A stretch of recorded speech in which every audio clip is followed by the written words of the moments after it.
You don't want to see me fight Terence Crawford. I'll beat that boy ass. Yeah. Things are heating up again between Errol Spence and Terence Crawford. Just ahead of their rematch, the two jumped on an Instagram live session that got fans talking. Spence, who's coming back to the sport after nearly 2 years away, was the first one on the call. Could happen. I mean, why not? If Crawford want to challenge himself to be great, let him try to be great. So what I'm saying, I'm with it. So I'll be going for Bud. If he was later joined by Terence, but Crawford, the only man to ever knock Spence down, knock him out, and hand him the only loss in his 29-fight career. Lately, it's been Spence who's been pushing hard for a rematch, especially after Crawford publicly questioned whether Spence belongs in the Hall of Fame. That's what triggered the clash. Spence kept calling him out until Crawford finally joined the live session. Fucking neck. And that's on my kids. And you know it, I know it, and the whole world know it. And I'm not talking about no fighting in the ring. If me and you was to fight outside, I will break your neck. As soon as Crawford joined, Spence wasted no time telling him to get ready because he plans to return the favor and end Crawford's unbeaten streak. While some fans and experts are surprised Spence still wants this fight, given how badly he was beaten in their first meeting, he doesn't seem scared at all. According to him, once you've faced defeat, you stop fearing it. Now, he's focused on what's next and isn't looking back. Spence has put all other fights on hold until he gets his rematch with Crawford. Meanwhile, Crawford sees the bout as a warm-up before his... I can retire right now and be in the Hall of Fame. He couldn't. Like everything that I've accomplished, he's still trying to accomplish. Do you not think Spence will be in the Hall of Fame? Right now? No, how? Yeah, he's right, dude. He's right. How? He fought in one division. He never unified the belts. He unified. That live session got pretty intense. Crawford kept warning Spence not to go through with the rematch unless he was ready to risk everything. Spence fired back, calling Crawford a coward for making excuses. Fans are split. Some think Crawford has already seen everything Spence has to offer and won't have any trouble dealing with him again. Others believe Spence's time away from boxing and his split from coach Derek James might have helped him grow, both as a boxer and as a person. Just before the live stream, rumors were flying that Spence was planning to retire, but he shot those down. How many more fights would you say? I know you said maybe one, but come on. I don't know, 1, 2. Oh. I mean, I'm not one of those guys. I told you I'm not one of those guys that's gonna be fighting until I'm 45 and I'm punchy and fight. Did unify? IBF. He unified. IBF, was it? He had 3. Yeah, the WBC. But he didn't unify all 4. He wasn't undisputed. Huh? He wasn't undisputed. He wasn't. No, but what I'm saying is, they already called him a weight bully, right? He beat Kell Brook coming off of a loss, an eye injury. He beat Sean Porter. In all fairness, he had to go over there to get that. The retirement talk started on social media when a parody X account named Michael Benson Best Boxing News falsely claimed that Spence, at 34, had announced his retirement after another eye injury in training. The tweet read, "The former unified champ Errol Spence Jr. has sadly announced his retirement at the age of 34 years old after sustaining another injury to his eye in training. We wish Errol all the best." Fans were shocked, especially since they've been waiting for Spence's comeback ever since his loss to Crawford in July 2023. I'm walking over my feet. I want to get out the game. I got kids, got a mom and dad, and they want to enjoy me. So. Luckily, Spence himself put the rumors to rest through his Instagram stories. "It's not for me," he wrote, alongside a trash can emoji. While he denied retiring this time, it's not the first time fans have speculated about his future. Back in January 2024, he revealed he had cataract surgery and was taking a break from boxing. But he made one thing clear. "You can kill the retirement talk, though," Spence said. Gotta come to the end, and sadly, just definitely gotta come to the end. So I'm definitely gonna get out while I still can, and not either be forced out or I I have to keep fighting because I need money. Add one more belt, though. Yeah. Still, Spence has talked openly about stepping away from boxing. Ahead of his fight with Sebastian Fundora, originally set for October 2024, then pushed to January 2025, he wrote, "Might be the last time you see me." While Crawford has shown some concern for Spence's health, he's remained focused on a bigger goal, fighting Canelo Alvarez. He told The Ring, "I've been a fan of Canelo for years. Every fight he's had plays a part in getting him to the top. Each opponent helped shape him." He might got the size, the power. I got the better skills, boxing skills. Would it be more of a cat and mouse? The reality is Canelo does put people out. From Kirkland to Amir Khan to just... Don't do obviously, I'm just saying, man. No, but he's not. Crawford made it clear he respects everyone Canelo's faced, but he's focused on one thing right now, Canelo himself. Train. Get my body right, adapt to the weight and size. That's the plan, said Crawford. And when the time comes, I'll win. I'm the best.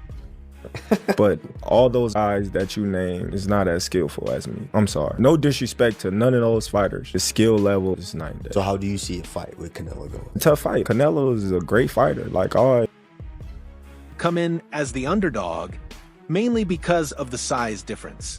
He'll need to add 14 pounds to fight at 168 pounds.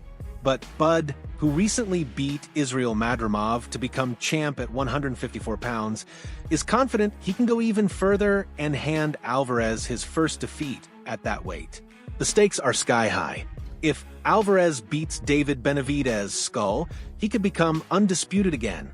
Even though the challenge is huge, Crawford is sure he's the best pounder. I just believe in my skills. The fact that people doubt me, it just fueled me even more. Try to get the fight even more. And I'm watching them, I'm like, man, I can beat this dude. I've been fighting people bigger than me all my life, and I always came out on top. You gonna get hit. It's a fight. He gonna get hit too. As for Errol Spence, he has plenty of paths he could take, including one heavily pushed by Oscar De La Hoya. De La Hoya believes he has a future star in Virgil Ortiz Jr., and he sees Spence as the perfect high-profile opponent. Ortiz hasn't fought for a world title yet, but De La Hoya said, "Be your next guy who fills up that stadium." So I can envision an Errol Spence versus Virgil Ortiz in Dallas at Jerry's World in a mega event. So the plans are right on track. We are on time to fulfill Virgil's dreams of becoming world champion. It's going to be a little complicated because nobody's going to want to fight him. And the more they wait, the worse. Ortiz has had his share of doubters, questions about his power, his readiness, and whether he could really hang with the best. But his last two fights against Sergey Bohachuk and Israel Madrimov answered all of that. He fought hard and pushed through. Now, Ortiz is eyeing the junior middleweight champs. That's where De La Hoya comes in, pushing for a Spence versus Ortiz fight. From his luxury home in California, De La Hoya is already thinking big. Ortiz has a perfect 23-0 record with 21 knockouts, and De La Hoya says he's earned a complicated boxer. But after March 19th, Virgil's going to be in this position where we have to knock everybody's door down in order and force them to fight Virgil. If the 154 pounds division were clogged with too many top names, that'd be one thing. But with so many big fighters in the junior middleweight class, Ortiz has a lot of great matchups. And De La Hoya wants one of the biggest, Errol Spence. There are tons of great options for Virgil, De La Hoya told FightHype.com. A fight with Sebastian Fundora would be entertaining. A matchup with Bakram Murtazalev would be brutal. But if we can make Spence versus Ortiz happen at Dallas Stadium, that... Continued De La Hoya, that would sell out the place. And that's our job, as a promoter, is to get him the best fights possible. But the one vision that I do have for Virgil is, and I'll never forget this when he mentioned this, making his pro debut, I believe it was, in Dallas, he told Jerry Jones, "I'm gonna..." Texas versus Texas. It just makes sense, especially from a business angle. But here's the catch. Spence has been out of the spotlight for nearly 2 years. His last appearance in the ring, in July 2023, ended in a brutal loss to Crawford. He was outboxed in every round and stopped in 9th. Since then, fans have seen little more than a few playful hints about a return. Right now, there's no official sign that Spence is stepping back into the ring. But if he does, De La Hoya is ready to talk. Nothing really surprised me. He was just like I thought. It's just my timing wasn't good today. Questions for Errol Spence Jr. Hey, Errol, Keith Heideck from boxingscene.com. What do you attribute?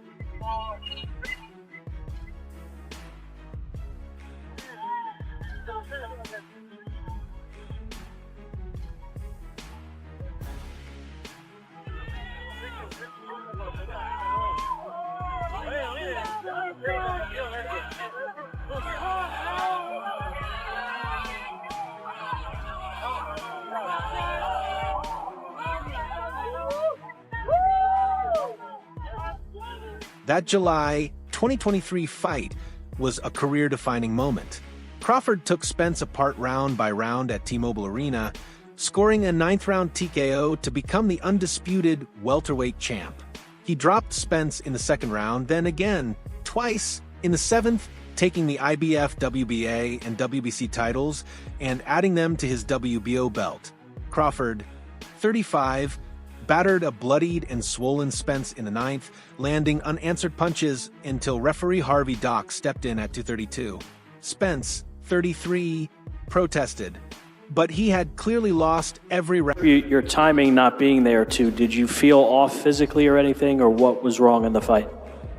Yeah, felt a little off physically, but most times I get through it. So, I thought it was gonna be just like the other times, but I couldn't kick it up a notch. Always dreamed of being a world champion, Crawford said after the fight. I'm an overachiever. Nobody believed in me early on, but I proved them wrong. Nicknamed Bud, Crawford first won a world title in 2014 in Scotland, beating Ricky Burns at 135 pounds. He later became the undisputed champ at 140 pounds, and now he's the first man to hold all 4 belts at 147. It means everything, especially because of who I took the belts from, said Crawford. With music icon Eminem walking him into the ring to lose yourself, Crawford dominated from round 2 onward. He set up a flash knockdown with a body shot followed by a crisp jab and never looked back. Crawford used a left hand to Spence's body that set up a southpaw jab for a flash knockdown. I always tell everybody, I don't go in there looking for the knockout. I go looking for the win. But if he get out of line, he's going to be the next one down. Well, I've been getting that line my whole life. I'm about to take my belt off then. You got to do what you got to do. I'm going to do it. I'm going to do it. Errol? You don't need more than the belt. I don't know what you talking about. I ain't one of your kids. I'm going to treat you. you need more than the belt. I ain't one of your kids. I'm going to treat you like one. Yeah, all right, we going to see. All right, we definitely going to see. And there they are, ladies and gentlemen. It's the main event of the evening. Brought to you by Premier Boxing Champions. 12 rounds of boxing for the undisputed welterweight championship of the world.